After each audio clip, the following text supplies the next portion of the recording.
두 번째 시간은 이제 3페이지로 가겠습니다.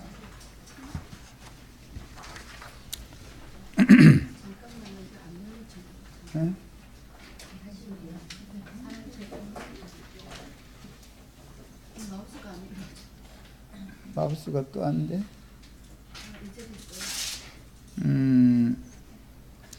이제 첫 시간에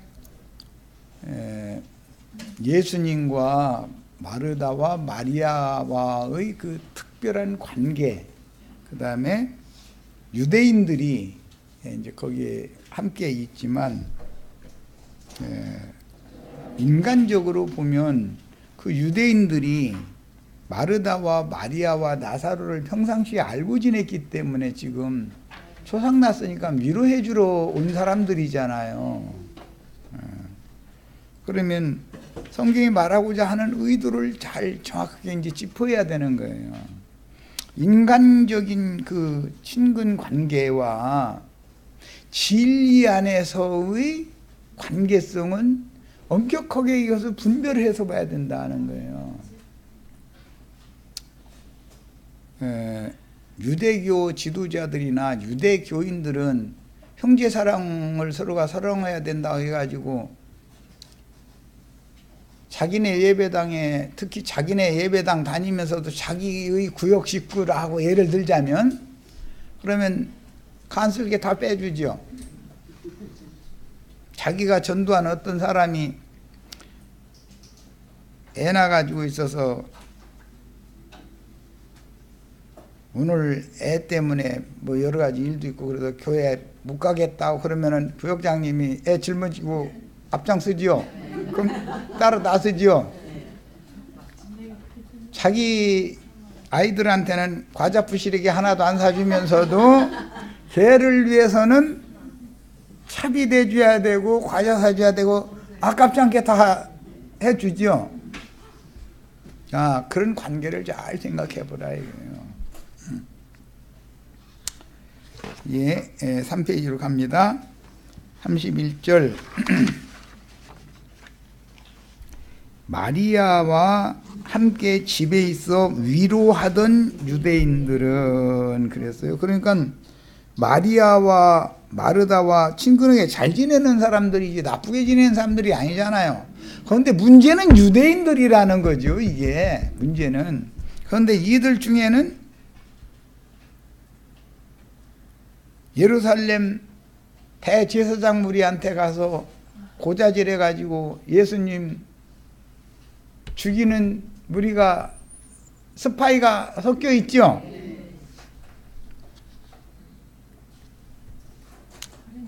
자, 아까 내가 구역장님이 전도하신 어떤 한 영혼을 위해서 그렇게 헌신을 했는데 잘 따라다니더니 어느 날부터는 딴소리를 자꾸 해.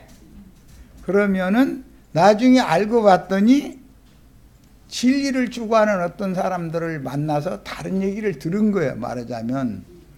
그러면 이 구역장님이 자기가 성경으로 이 사람 설득할 수는 없고 목사님한테 몰래 가서 보고를 해야 돼요? 안 해야 돼요? 다 경험이 있으시죠? 예수님이 이때 당시 당한 것이 어떻게 당했나를 지금 이해시키느라고 얘기하는 거예요. 원래는 이번 6월절에 예수 죽이려고 했어요? 안 죽이려고 했어요? 그런데 이 마르다와 마리아 위로하러 왔던 사람들 중에 스파이가 있어가지고 대제사장 무리한테 가서 고자질을 하니까 자기네들은 이 예수를 그대로 놔뒀다면 큰일 나 생겼다 이거예요. 죽은 지 나흘이나 된 사람도 살려내놨다니 자기네 손님 다 뺏기게 생겼죠 지금. 그 사람들은 자기네 예배당에 성당에 모이는 사람들을 돈으로 보기 때문에 사람으로 영혼을 보는 게 아니에요. 돈으로 보는 거예요. 이거 자기네 손님 뺏긴다는 말은 자기네 수입이 줄어든다는 말이거든. 사실은 세상시는 뭐가 대표예요? 돈 들어오는 거 누가 막으면 가만 놔둬요? 죽여야 돼요? 그래서 이번 6월절에 죽이지 않으려다가 보고가 들어가니까 도저히 안 되겠다 해서 공회를 열어서 저를 어떻게 죽이겠냐 가지고 상의를 하게 되는 말씀이 이제 이어지는 거예요. 자, 그러니까 31절 마리아와 함께 집에 있어 위로하던 유대인들 얘기가 나오면 생각을 그냥 보통 그냥 그 오라비 죽었으니 얼마나 슬프냐고 해가면서 위로해 주러 온 사람들이니까 인간적으로 너무 좋은 사람들이죠. 잘 지내는 사람들이죠. 그런데 영의 세계에 들어가서는 대적자들이다 그런 말이에요. 이해되셨어요?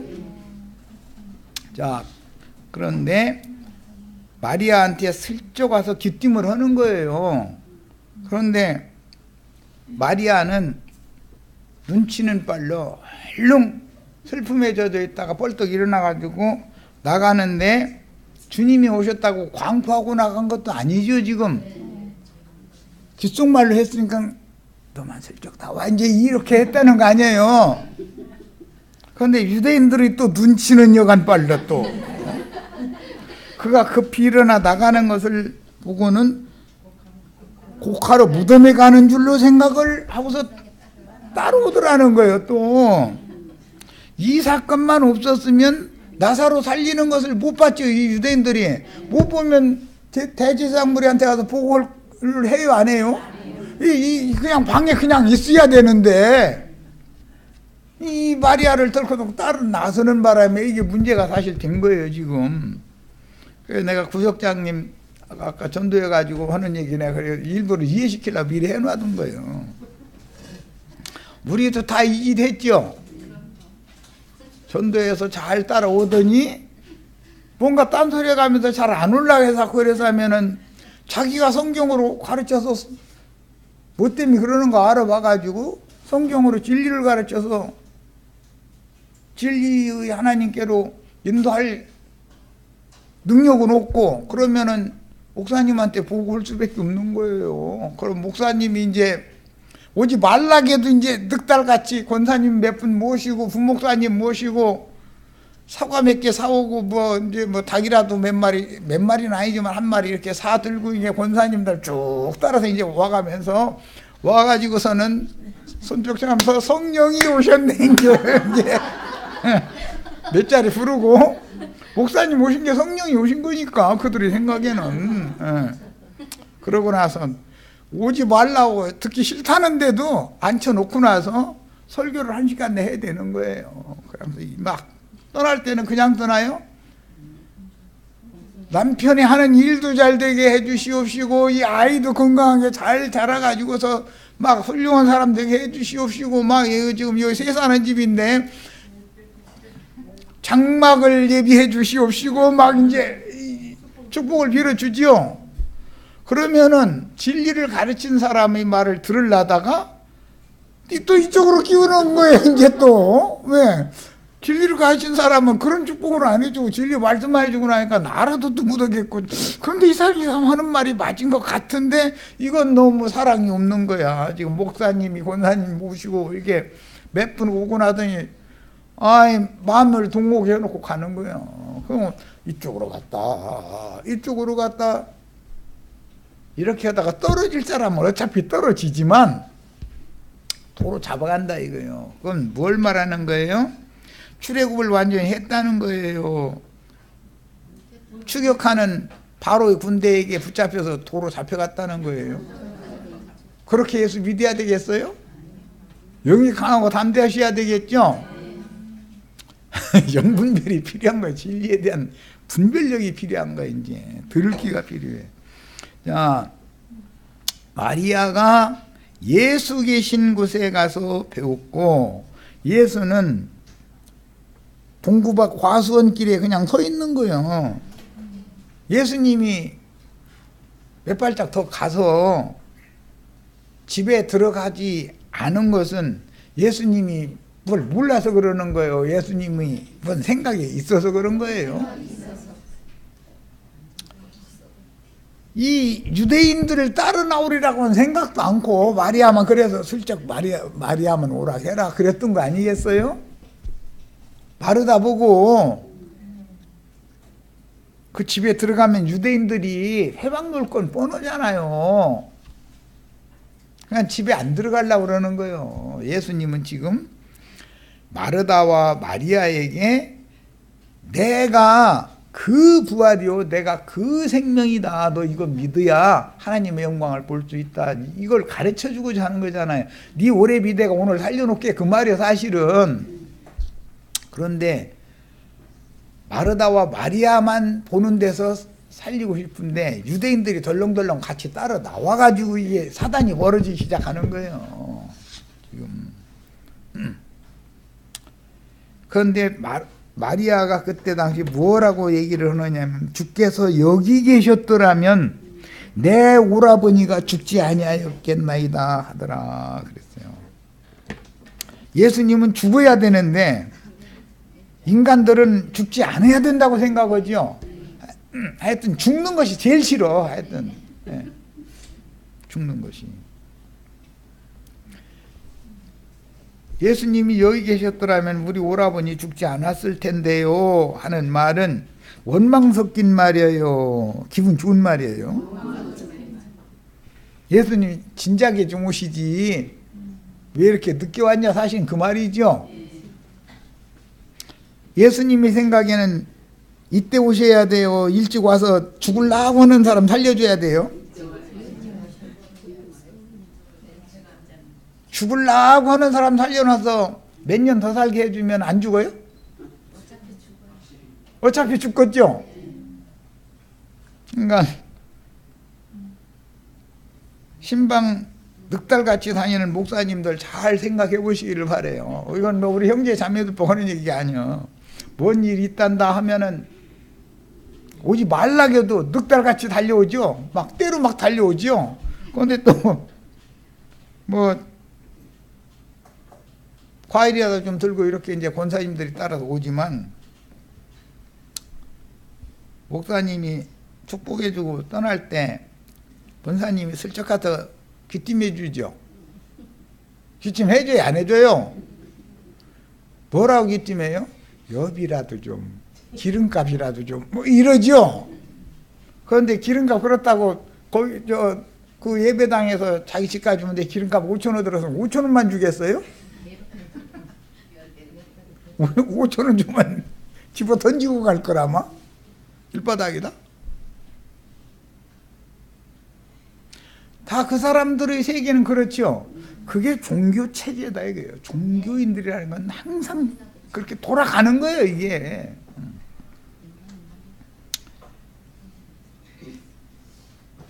예수님은 생각이 있어서 집에 안 들어가신 것이고, 생각이 있어서 이렇게 늦게 오신 거예요. 예수님이 아무 생각 없이 이렇게 하시지를 않죠.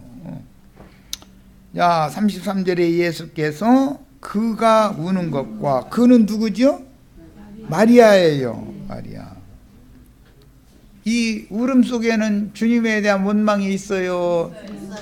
기뻐요? 왜 이제 오셨냐 이거요. 이제 오셨냐. 기회는 지나갔다 이거요. 조금만 일찍 오셨으면 나흘 전에만 오셨어도 됐는데 왜 이제서 오셨습니까? 해가면서 우는 거예요. 지금 사실은. 나도한 형제는 뭐 어디 신방 오라 해도 가지도 여태까지나 신방 안 다녀본 사람이 신방 오라 해도 허시지도 말고 해야 난 힘없어서 다니지도 못하고.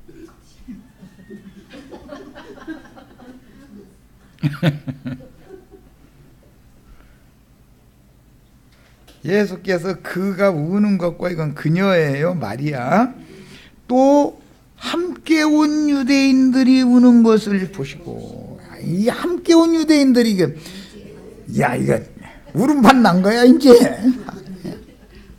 마리아는 늦게 오셨다고 울고, 함께 온 유대인들은 마리아가 울으니까 위로해 주느라고 같이 우는 거죠 지금 따라서. 그러다 보니까 예수님도 눈물을 흘렸네. 거냐. 아예 울음바다 된 거지 뭐 언제. 그랬죠 상황이. 집안에 들어가서 온 게 아니라 지금 동구 밖에서 이러는 거예요 지금. 얼마나 한번 그 상황을 생각해 보세요. 얼마나 황당한 일이 벌어졌는지. 그런데 마리아의 울음이 다르고 유대인들의 울음이 다르고 예수님의 눈물 흘리시는 울음이 다르다 이거예요. 그 의미가. 그럴 수 있죠. 여기가 울음바다 됐어. 예를 들어서 다 다름의 생각이 있어서 우는 거 다를 수 있죠. 얼마든지 그럴 수 있는 거예요. 그런데 예수님이 그걸 보시고 나서 심령에 비통이 여기셨다. 예수님은 비통이 여기셔서 눈물을 흘린 것이고 마리아는 원망스러워서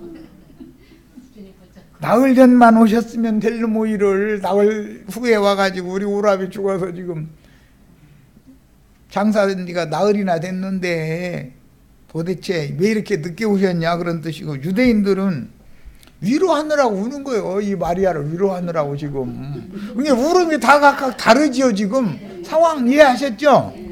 야, 근데 예수님이 우는 것이 제일 진짜죠. 비통이 여기서 울었다는 거예요. 그리고 불쌍히 여겼다는 거예요. 여기 비통이 여겼다라는 말은 헬라어로 엠브리마오마이라는 이 용어는 엔이라고 하는 전치사 뭐뭐 아내라고 하는 전치사에다가 브리마오마이라고 하는 이것은 화가 나가지고 막 씩씩대는 거. 여기 자식을 섣불리 혼내면은 엄마한테 눈물 아래가면서 화나가지고 씩씩대죠. 그런 상태를 말하는 거예요. 욥이 하나님 앞에 매질당하고 나더니 씩씩대요, 순종해요? 씩씩대요. 씩씩대고 막 덤비는 거예요. 그건 어떻게 한다고 해서 그 눈에서 불똥이 막 튀어나오더라는 거예요. 하나님 앞에 사람이 하나님 앞에 불똥 튀어낼 수도 있죠. 성경에 있는 대로 하는 거예요. 나는 뭐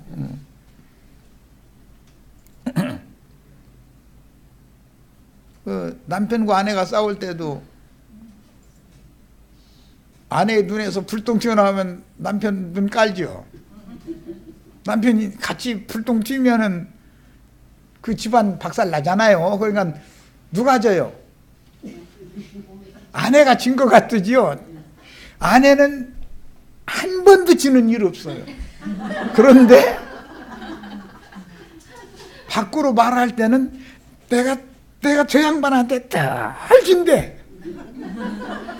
아무개 아빠한테 나는 내 속으로 얼마나 썩고 사는지 너무 모른대 사람들이. 진짜 속 썩은 건 누군데?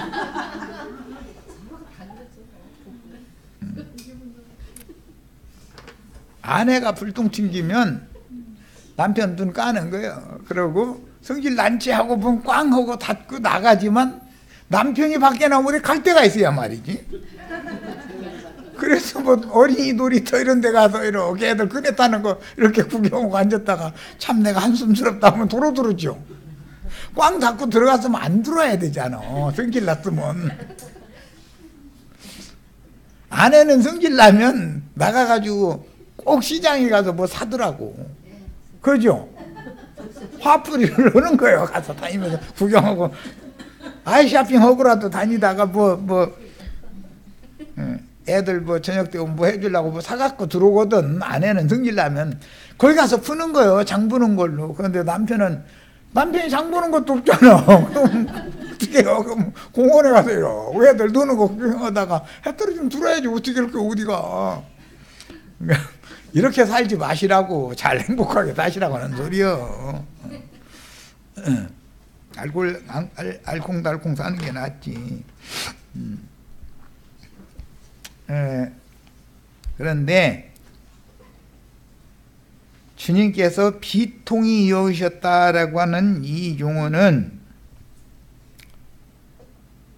저주를 세상에 들어오게 만들어서, 저주의 결과는 죽음이죠. 그 저주의 최종적인 결과가 죽음인데, 그 죽음을 이기지 못하고 슬퍼하고 우는 사람들을 보니까는 불쌍하고, 저주가 인간 세상에 들어오게 한 마귀를 생각하니까는 분통이 터지고, 그래서 비통이 여셨다라는 말은 마귀가 하는 일에 대해서, 나사로의 죽음과 한 사람 죽음 때문에 온 가족이 슬퍼하고 이렇게 하는 것을 볼 때 마귀의 행사, 사망으로 말미암아 사망의 세력을 잡은 자를 없이 하러 오셨다. 히브리서는 이렇게 돼 있죠. 이게 하는 짓이 예수님이 볼 때는 막 분통이 터지는 거예요. 그런데 그 사망 권세자, 사망 권세는 실제는 죄인데, 죄의 결과가 죽음이니까 그 죄에게 종노릇하면서 결과적으로 죽음을 뛰어넘지 못하는 사람들이 슬퍼하고 애통해하고 하는 것을 볼 때 불쌍한 마음이 들었다. 한 면에서는 비통하고 한 면에서는 불쌍하고, 비통한 것은 마귀에 대한 것이고 불쌍한 것은 자기 사랑하는 자들을 위해서 불쌍한 거였어요. 그래서 예수님은 눈물을 흘렸어요.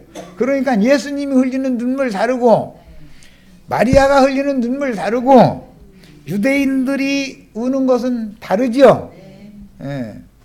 그 얘기를 잘 이해를 하셔야 돼요. 요한복음 11장 31절, 마리아와 함께 집에 있어 위로하던 유대인들은 그가 급히 일어나 나가는 것을 보고 곧바로 무덤에 가는 줄로 생각하고 따라갔다 그랬어요. 유대인들이 오라비를 무덤에 장사하고 집에 돌아와서 나흘 동안 식음을 전폐하고 슬픔에 잠겨 있어.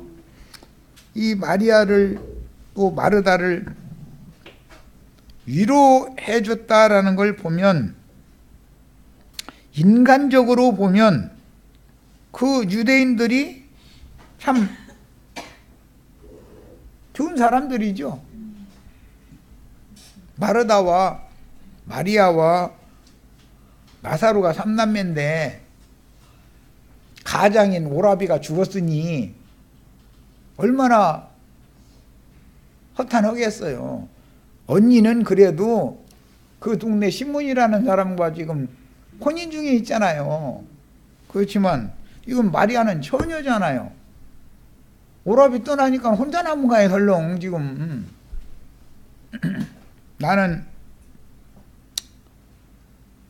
어릴 때 요실 부모를 해서 엄마를 공동묘지에 나가서 묻고 돌아오니까 세상 말로 앞이 캄캄하다더니 정신이 하나도 없는 거예요. 얼마나 허탈했겠냐 이거예요. 엊그제까지도 나와 한 집에서 한 가정에서 같이 이렇게 있었는데 갑자기 오라버니가 죽어가지고 무덤에다 갖다 묻었는데 그게 믿고 싶어요? 믿어지지 않아요? 안 믿어지죠. 아무리 그걸 믿으려고 현실을 받아들이려고 해도 안 되는 거거든. 그게 살아있는 것 같고 그런 거거든. 이제 그런 것이 이게 극심해지면 돌아버리잖아요, 사람이. 몇 년 전에 우리는 생떼 같은 고등학생들, 자식들 잃고 그 엄마들이 몸부림치는 거 다 봤죠. 그게 밥이 제대로 들어갔겠어요. 사는 게 사는 거예요. 그게 겉으로는 살아있는 것 같지만 그게 살아있는 게 아니거든. 그런 상황이었다는 걸 생각을 해보셔야 되겠어요. 그런데 그런 극한 슬픔에 있는 마리아를 위로해 주던 유대인들과 마리아 또는 마르다와의 관계는 매우 인간적으로 친근한 관계였다는 것을 알 수 있다 이거예요. 그렇죠? 육신적인 이런 생사 문제와 천성적인 사람의 위로와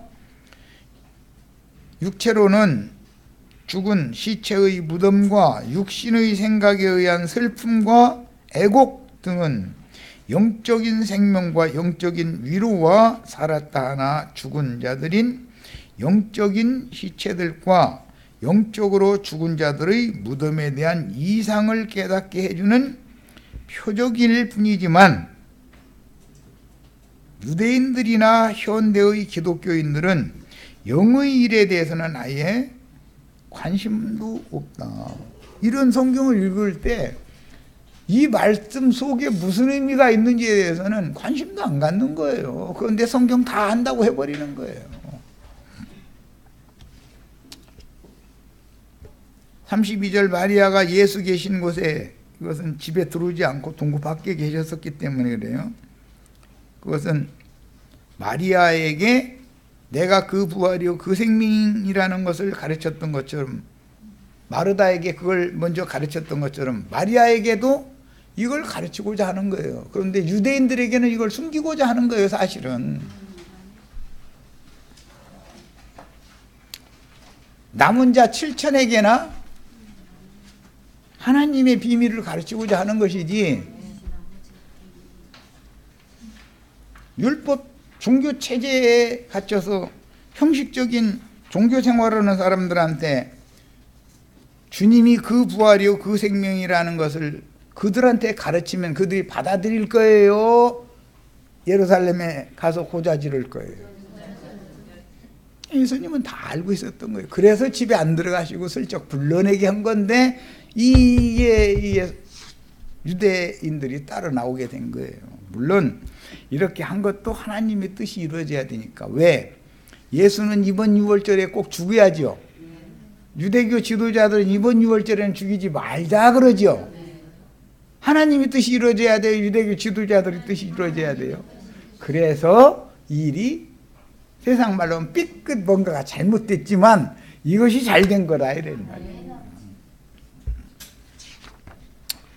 마리아는 마을 밖에서 기다리시는 주님께 가서 그렇게도 기다리던 주님이 너무 늦게 오셨다고 여김으로 이렇게 말했지만, 주님은 나사로의 생전에 반드시 한 번은 죽고 썩을 육체를 고쳐서 얼마의 시간을 더 살게 해주려는 뜻이 없다.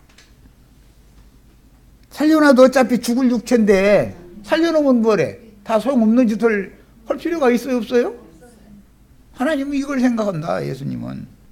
그리고 육체를 버리고 구속하신 새 사람에게 새 생명을 주시어서 영생하게 하는 새 일을 행하시고자 한다. 육체를 살리는 것이 목적이었다면 나흘 전에 왔죠. 예수님도. 예수님이 마리아만큼 소견이 없어서 이렇게 하는 건 아니다 그런 말이야. 마르다에게는 미리 그 부활이요 그 생명이신 주님, 내가 그 부활이요 그 생명인 것을 믿으면 지금 당장 하나님의 영광을 볼 거다. 그런데 마르다는 믿었죠. 마리아에게도 동일한 믿음을 넣어주기를 바랬다 이런 말이에요. 이제 33절입니다.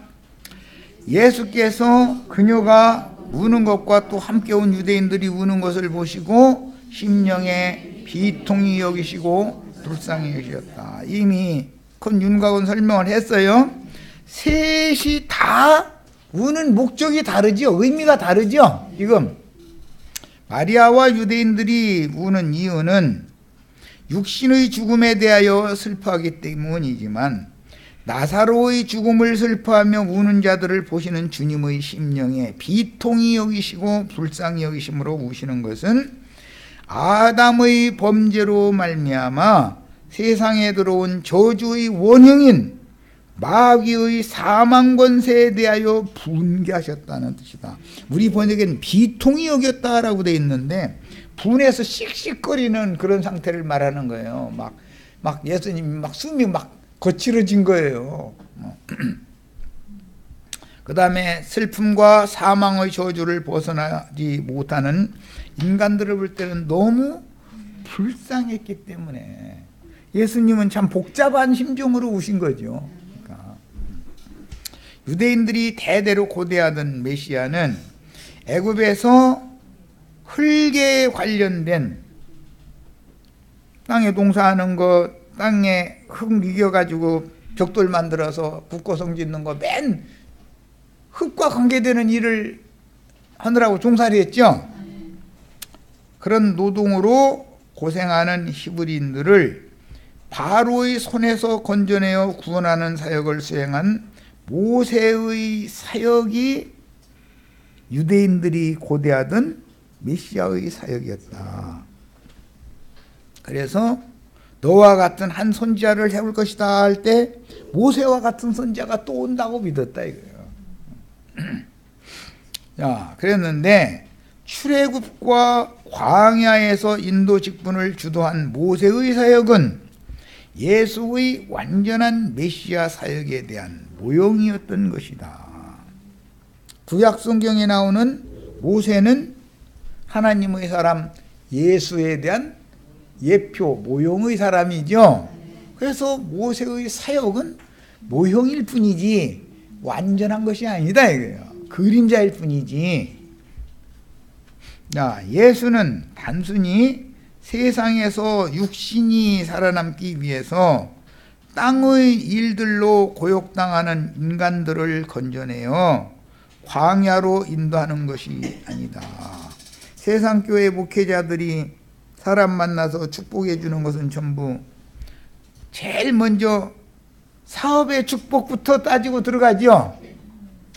남편의 사업이 요즘에 좀 어렵다 그러면은 권사님 귀띔해가지고 목사님 모셔야죠. 그러면 이제 목사님이 오셔서 축복을 해줘야 되잖아요.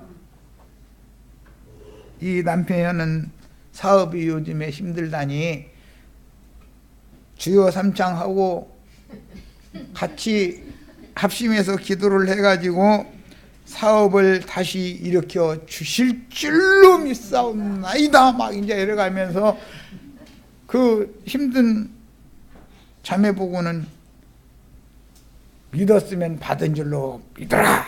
그냥 멋있는 것 같은 나처럼 이렇게 하면 또 능력이 안 나가고 아주 딱 까는 목소리에다가 위험 있는 목소리로 받은 줄로 믿으시오 막 나 이제 이렇게 하고 나서 돌아가죠. 다행히 목사님 축복한 대로 잘 되면 좋은데 아예 그나마나 다 털어먹고 회사 문 닫아버렸다 만약에 그러면은 뭐라고 변명해요? 그렇죠. 받은 줄로 믿으라고 그때 그랬는데 안 믿었구만. 이렇게 나가는 거예요. 이제 자기가 거짓부렁했다고는 안 해야 되니까 그 집사님이 지금 믿음이 없는 걸로 이렇게 팔밀이 해버리는 거죠. 그렇게 하고 나서 퉁치려고 하는 거예요, 이제. 그럼 집사님이 좀 마음에 안 든다 싶으면은 나중에 전도사님이 오셔서는 순진하니까 전도사님은 다 때가 있는 거예요. 그러면 전도사 말이 맞아요? 목사 말이 맞아요? 목사는 마르고 다른 놈이라 또 이게 놈이라 해가지고 또 그러네. 이 사람은 거짓말하는 것이 아주 그냥 몸에 밴 사람이고 전도사는 사실대로 얘기를 하거든. 그래도 더 연단도 있을 수도 있고 하니까 힘드시지만 더 견뎌내고 어떻게 하는 수밖에 더 있겠냐고 이러고 가지고 그게 차라리 더 위로가 되죠. 축복이 있을지어다 한 말보다 전도사님이 한 말이 더 위로가 되잖아요. 그러니까 위선적인 목회를 하는 스승을 잘못 만나면은 영혼을 다 망가뜨려 놓는다는 걸 하셔야 되겠어요. 예수는 그래서 저주가 임한 땅에서 고욕을 당하다가 죽어 흙으로 돌아갈 수밖에 없는 저주받은 인간들에게 죽으려고 할 때 와서 살려주는 게 아니라, 사업이 무너져 가려고 하는데 무너져 가는 중인데 사업을 다시 일으켜 주는 것이 아니라, 예수님 언제까지 기다려요? 그 회사 문 닫았다더라, 그러고 남은 건 빚밖에 없다더라, 그 소리 들릴 때까지 기다리죠. 그러면 마리아 같으면 우리 문 닫기 바로 전에 오셔야지 왜 이제서 오셨느냐고 얼마든지 그럴 수 있죠. 예수님은 지금 이놈의 회사 쫄딱 망해가지고 빚만 남고 문 닫기를 기다리고 있었던 거잖아요. 하나님이 사람의 생각만 미치들 못해요. 훨씬 뛰어나요? 사람의 생각과 하나님의 생각이 같을 수는 없죠. 망해도 빚이 없이 망하면 회복시켜 놓으면 자기 공로가 되기 때문에 나중에 가서는 배반하게 돼 있어요. 회복시켜 놔도. 빚을 대충하면 연 걸리듯 사방에 빚만 잔뜩 남아서 사람의 힘으로는 옴닥달싹 못하게 된 상태에서 오셔서 주님이 해결을 해 주셔야 되죠. 이렇게 얘기하면 무슨 놈의 복음을 그렇게 말이야 인정사정 없이 그렇게 전하느냐고 이럴 사람들이 아마 태반이 아니라 대부분이죠. 99%죠.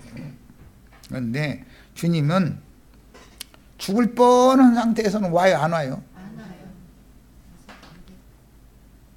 죽어서 사흘 동안 셈족들은 사흘 안에는 부활된다고 그럴 수도 있다고 믿었어요, 늘. 그런데 하루 더 지나서 나흘 돼가지고 오신 것은 도저히 살아날 가망이 없을 때 온다는 거예요. 도저히 가망이 없다고 할 때 온다는 거예요.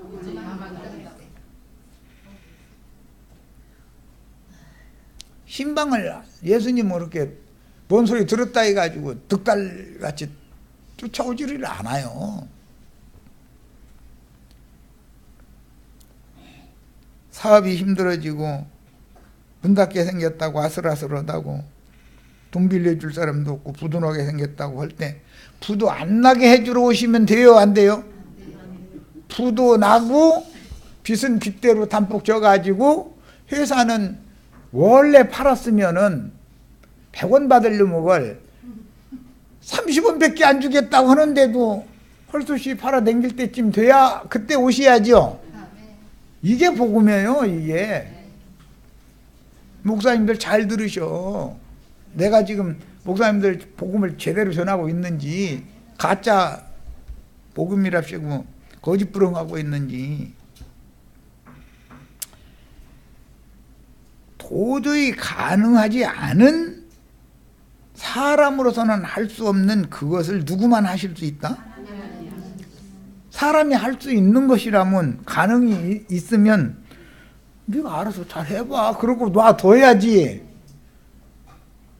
사람 힘으로는 도저히 가능하지 않을 때 오셔서 해주셔야 주님께 영광이 돌아가죠. 그래서 네가 믿기만 하면 하나님의 영광을 보리라라는 말을 이해를 잘 하셔야 돼. 나을 때 돼서 썩는 냄새 나는 놈 살려놓아야 하나님께 영광을 돌리지. 엊그제 죽을 뻔했을 때 오라고 기별 받자마자 오셨으면은 하나님께 영광 돌려요. 뭐 어쩌다 보니 이렇게 됐다고 이래요.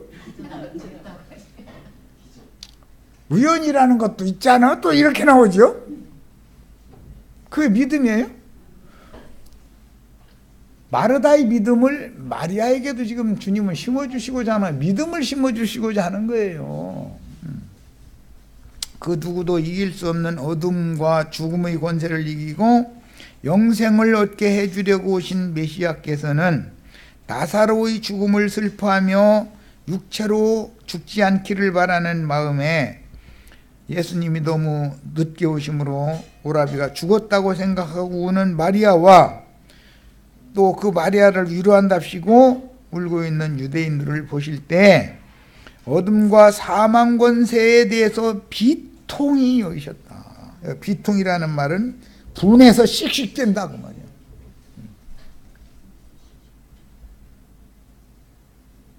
마귀 권세는 사망 권세죠. 최종적으로 죽이는 권세죠. 죄의 권세에게 종로로 타는 인간들의 모습을 보실 때 그 심령에 불쌍히 여기셨다. 그러니까 예수님의 지금 눈물 속에는 복잡한 심정이 여기 감춰져 있는 거다.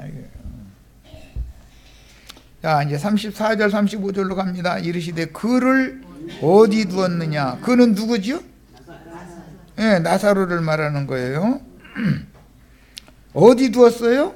이제 읽어 나갑니다. 이르되 주여 와서 보옵소서 하니 예수를 무덤으로 이제 인도하는 거예요. 예수께서 무덤 앞에 가서 눈물을 흘리셨어요. 예수님의 눈물에는 인간의 눈물과 다른 의미가 있는 거예요. 죄악의 결과로 온 죽음이 인간들은 뛰어넘을 수 없는 문제이기 때문에 사랑하는 자의 죽음에 대해서 불쌍히 여기시고 애통하시는 거예요. 마음에, 심중에. 자, 세상의 모든 책 중에서 가장 위대한 말씀이 기록된 요한복음 11장의 핵심이 되는 부분이다. 요한복음 11장은 죽은 자가 살아나는 장이죠. 자, 어떤 경전에 죽은 자를 굴 무덤 속에서 불러내서 살렸다는 기록이 우주 가운데 어떤 책에 그런 기록이 있어요? 성경 외에는 없는 거예요. 세상에는 어둠과 죽음의 세력을 가진 마귀의 권세를 이길 수 있다는 말이나 그런 기록이 없는 거다. 죽음을 정복했다는 기록은 없죠. 사람들의 가장 큰 문제는 뭐였어요? 죽음을 이길 수 없다는 거예요. 궁극적으로는. 예수는 죽은 지가 나흘이나 되어 무덤에서 썩는 냄새가 나는 나사로를 말씀으로 살려서 불러내셨다라는 기록이 요한복음 11장에 나와요. 그러니까 모든 성경 중에서도 이게 제일 중심인 것이죠. 하나님 말하고자 하는 것은. 예수는 그 부활이요, 그 생명이다. 영생하게 하는 생명을 주시는 분이다. 죽음을 능히 이기는 분이다. 죽음의 권세를 이긴다. 죄의 세력을 능히 제어하고 제압할 수 있다. 이걸 말한 거예요. 자, 참 메시아는 죽은 자를 살리시며 없는 것을 있는 것과 같이 불러내시는 사역을 수행하신 예수밖에 없으니 그 당시 나사로의 가족이나 유대인들이 나사로가 죽어서 장사되니 썩는 냄새가 나는 절망적인 상황을 슬퍼하며 우는 것을 보시는 예수께서 심령에 비통히 여기시며 불쌍히 여기신 것은 마귀의 역사를 분개하셨고 모든 틱걸린 생들을 불쌍히 보시는 메시아의 심정을 대변한 말씀이다. 예수님이 울었다는 기록은 이런 뜻이다 이거예요. 저주가 임한 인생에게 사랑하는 가족과 영원한 이별인 죽음의 공포와 다시는 한번 죽은 그 가족을 이 생에서 다시 만날 수는 없잖아요. 그래서 이런 절망적인 벽을 넘어설 수 없음으로 인하여 슬퍼하는 마리아와 위로하러 왔던 유대인들이 우는 것을 보면서 세상에 죄가 들어와 죽음이라는 저주의 원흉인 사망 권세자인 마귀에 대하여 분하셨으며 사망의 세력을 잡은 자에게 지배당하는 인간들을 불쌍히 여기시고 안타까워서 눈물을 흘리신 것이다. 예수의 눈물과 사람들의 눈물은 다르다는 거예요. 자, 이제 36절로 44절 갑니다. 이에 유대인들이 말하되, 이번에는 마리아가 말하는 게 아니에요. 유대인들이 하는 말이에요. 보라, 그를 얼마나 사랑하셨는가. 그는 누구죠? 나사로. 나사로를 사랑하셨어요. 그런데 현상적으로 예수님이 무덤 앞에서 울으니까 나사로를 인간적으로 사랑해서 우는 줄로 지금 착각하고 있는 거죠. 하며 그중 어떤 이는 말하되, 맹인의 눈을 뜨게 한 이 사람이 그 사람은 죽지 않게 할 수 없었더냐 하더라. 이 생각은 마리아나 마르다의 생각과 같은 거예요? 달라요? 같으죠? 마리아가 왜 이렇게 늦게 오셨어요? 물었잖아요. 죽지 않게 할 수는 없느냐. 유대인들은 객관적으로 이렇게 보는 거예요. 지금 왜?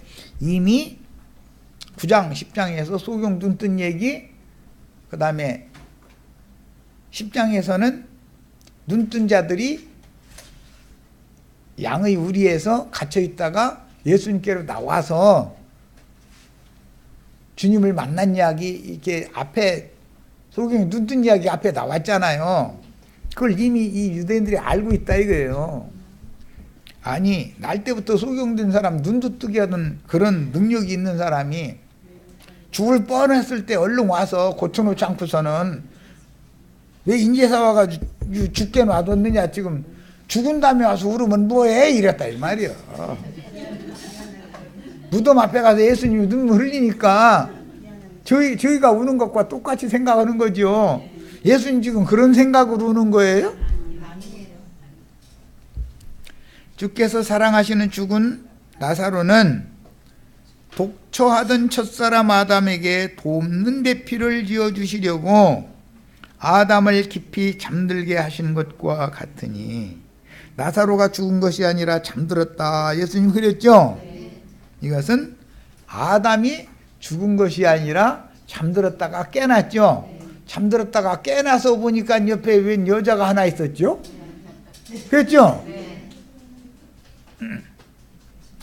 하나님은 죽음의 세력을 잡은 자, 마귀의 능력인 죄의 권세를 이길 수 없는 연약한 사람을 사랑하시는데, 깊이 잠이 들었다가 깨어난 아담이나 죽은 자들 가운데서 살리심을 받은 나사로는 인자 예수에 대한 예표의 사람들이다. 그러니까 이 모든 성경을 이루기 위해서는 예수님이 직접 죽고 장사됐다가 부활하셔야 되는 거예요.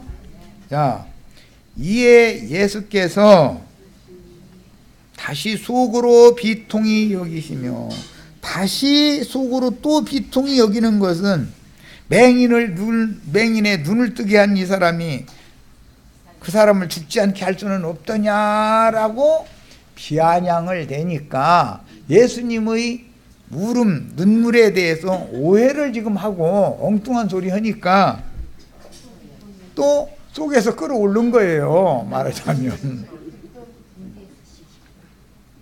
비통히 여기시며 무덤에 가시니, 무덤이 뭐라? 어디에 두었느냐? 그를 어디에 두었느냐? 앞절에서 35절에서 읽었죠? 어디에 두었어요? 굴무덤에 두었죠? 돌로 막았거늘 예수께서 이르시되 돌을 옮겨놓으라 하시니, 그 죽은 자의 누이 마르다가 이르되 주여, 죽은 지가 나흘이 되었음에 벌써 냄새가 나나이다. 그랬다는 거예요. 자, 그 부활이요 그 생명이신 주님께서는 사망으로 말미암아 사망의 세력을 잡은 자인 마귀를 얼마나 증오하시는지를 알 수가 있다. 또 비통히 여기셨다라는 것은 예수님이 첫 번째 승질 난 것보다 승질이 더 낫죠. 지금 얘기를 알아듣도록 얘기해도 못 알아듣고 자꾸 뭐라고 했으면 나중에 큰 소리가 나오죠. 지금 예수님도 여기까지 온 거예요. 자, 그 다음에 바위에 판 구울무덤은 무적행인 욕심에 갇힌 인간들의 영혼 상태를 암시하는 말이다. 물론 셈족은 전통상으로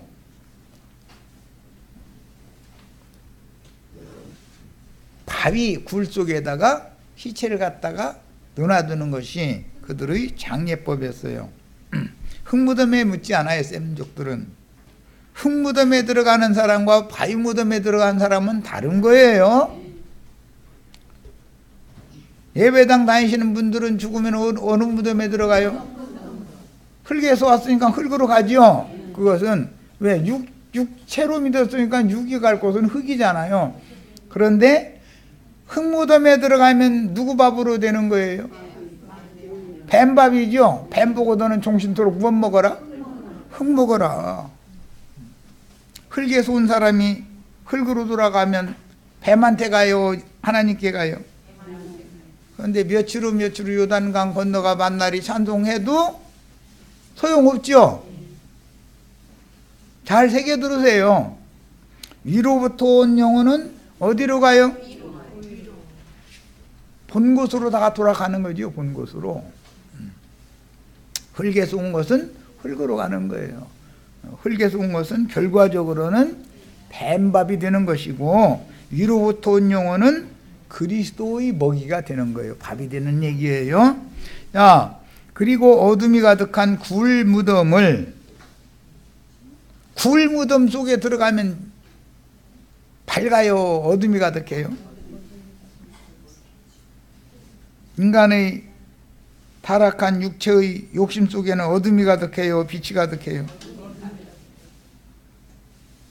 큰 돌은, 그 무덤을 막은 큰 돌은 속사람을 참빛의 세계와 단절시키는 마음가죽으로 비유하신, 사람은 껍질이 가죽이 있죠. 그런데 껍데기 가죽이 질긴 게 아니죠. 껍데기 가죽이 질겨요? 마음 가죽이 질겨요?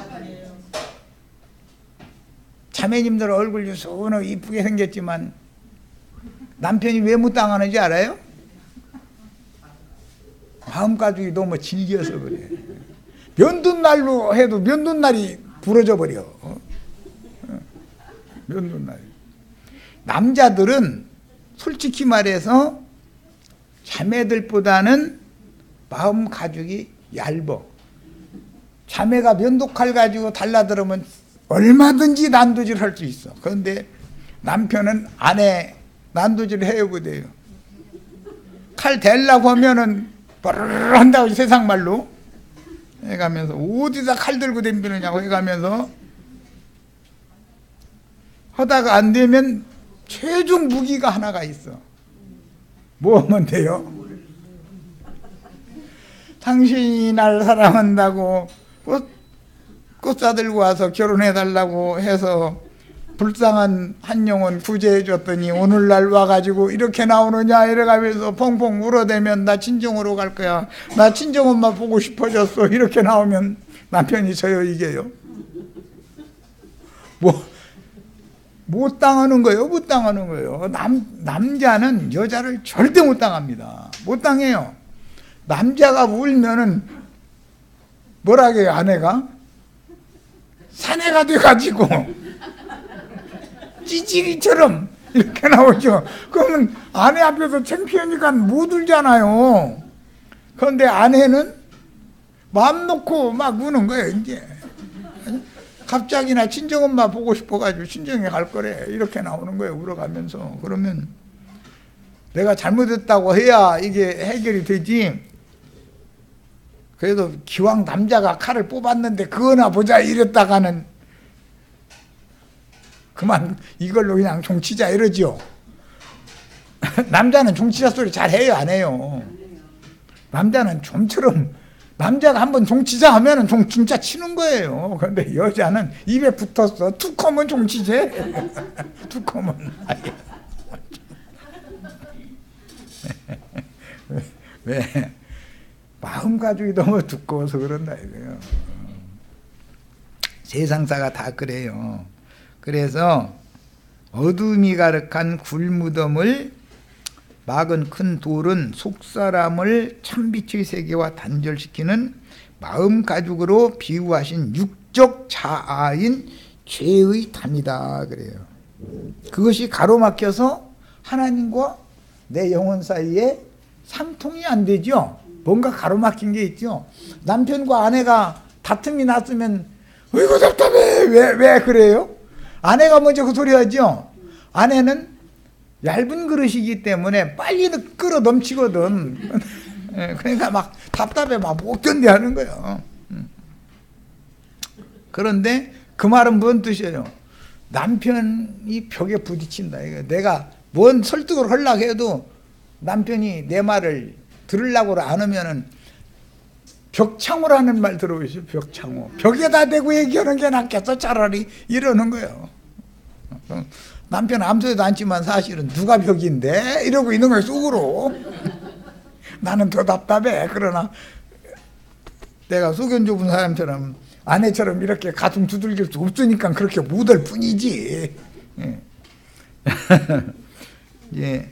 굴 무덤 문을 막은 돌은 생명의 빛이신 하나님과 사람의 영을 단절시키는 육적 자아로 가로막힌 육신의 생각을 상징하는 것이다. 그러니까 무덤을 막고 있던 돌 치워라 그 말은 육신의 생각을 치워라 그 말이죠. 실제로는 뭔 해석을 이렇게 하느냐고 이러시지 말고 돌이라는 건 사람의 신비라고 그래서 심령을 상징하는 거예요. 마음의 비석이라고 그러잖아요. 자, 그런데 그 마음을 딱 가로막고 있는 게 뭐예요? 하나님과 상통하지 못하게 하는 게 육신의 생각이죠. 자기 나름의 오름이죠. 자기의 선함과 자기의 의지요. 이것이 하나님과 나 사이를 가로막는 죄의 담이다. 하나님 뭘 죄라고 그래요?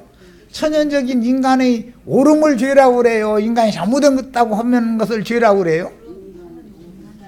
뭔 말인지 아시겠어요? 부부간에 왜 싸워요? 다 오르니까 싸우지 내가 잘못했다 하면 싸움이 돼야 안 돼요. 나사로가 죽은 지 나흘이라는 뜻은 아담의 범죄를 해결하지 못한 모세의 율법과 선자의 시대 끝까지 구약의 4000년 기간을 상징하는 것인데 이것은 영적으로 해석을 하자면 사업이 망해도 회생될 가능이 없도록 망해야 되는 것이고 사람이 죽을 뻔했다가 도로 살아나는 일은 있으면 돼야 안 돼요? 십자가에 못 박혔어. 내가 주와 함께 찬송하는 노래 들어보면 알아. 난 목소리 들어보면 내가 그리스도와 함께 십자가에 못 박혔나니 하는데 용감하게 하면은 그 사람은 죽은 거야 안 죽은 거예요? 죽을 뻔했다가 십자가에 매달아 놨더니 손바닥 발바닥 상처만 입고 도로 내려와서 옛날에는 그 맨스리 따마라고 그래요. 요즘에는 아주 좋은 약이 있는데 그 뭐라고 하는데 마데카솔 마데카솔 흉터안지기한 좋은 약이 나와가지고 그거 갖다 못자국에다 그거 바르고 나서 치료받고 나면은 더 완악해져요. 더 교만해져요. 그죠? 더 교만하고 더 완악해져. 나도 성경줄이나 읽었다 이제 가면서 막 침 이렇게 발라가면서 막 성경약 막 남겨가면서 막 침튀기는 거예요. 그러면 전도하러 갔다가 그 사람 말 들어주고 와야지 어쩔 거예요. 그럼 다음에 가면 또 그래. 끝이 안 나. 왜 그래요? 아직 십자가를 통과한 적이 없기 때문에 그래요. 죽을 뻔한 사람 살려놓으면 돼야 안 돼요? 십자가를 올려놓는 목적은 뭐예요? 죽으라는 거죠. 완전히 죽을 때까지 예수님이 기다리는 이치를 꼭 깨달으시기를 바라요. 자, 여기까지 마칩니다.